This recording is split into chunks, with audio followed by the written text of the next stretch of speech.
Here is the Cat's Moses slat wall cleat system installed. Went up pretty easily. It's very secure. Figuring out the little pins didn't take too long.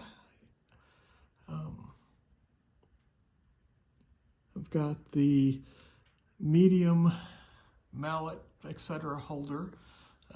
It won't hold a carpenter's hatchet, but it does really nicely on hammers of different descriptions. Also worked a little well for wooden pin gauges.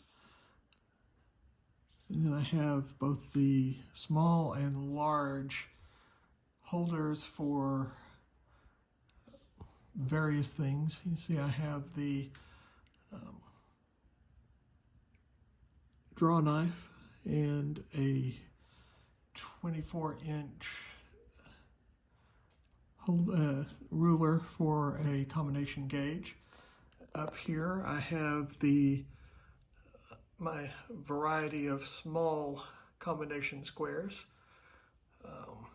Then here is the combination gauge holder. I also have a 22-inch shelf I bought to hold a plane, but I'll have to wait till my other tracks that I ordered later arrived, because I should have been better at simple arithmetic and known that 22 inches minus 36 doesn't give a whole lot of room. I wanted to try these first. So we'll go from there.